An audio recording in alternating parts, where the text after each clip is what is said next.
దేవుని నామమునకు మహిమ కలుగునుగాక. ఈ ఉదయకాలము మీకందరికీ వందనాలు తెలియచేస్తున్నాను. ఈ దినము మిమ్ములను బలపరచు దేవుని మాట. యెహోవా తన ప్రజలకు బలము అనుగ్రహించును.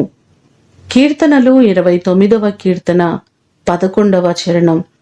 మనకు బలమును అనుగ్రహించేవారు, మనకున్నటువంటి బలహీనతలన్నిటినీ తొలగించేవారు మన దేవుడే. బలహీనులను బలపరచు దేవుడు ఆయన అని లేఖనం మనకు సెలవిస్తుంది.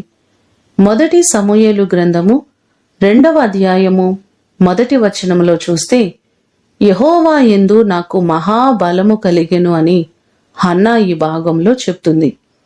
ఏ బలహీనతల చేత బాధపడుతున్నారో ప్రతి బలహీనతలను తొలగించి మిమ్ములను బలపరిచే గొప్ప దేవుడు ఆయన.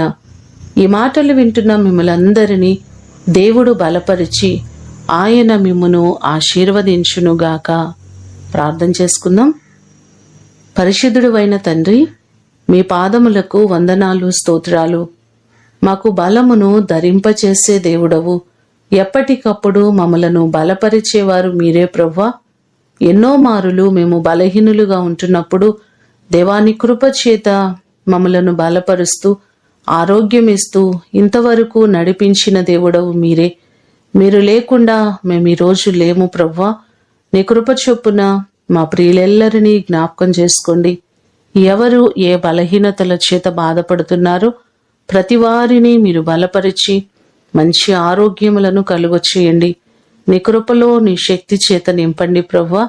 ప్రతి వ్యక్తిని మీరు దీవించండి, ఆశీర్వదించండి. ఈ దినమంతా కూడా నీ కృపాక్షేమములు ప్రతి వారికి మీరు అనుగ్రహించమని యేసు అతి శ్రేష్టమైన నామమున అడిగి వేడుకొని పొందియున్నాము తండ్రి. ఆమేన్. దేవుడు మిమ్ములను దీవించునుగాక.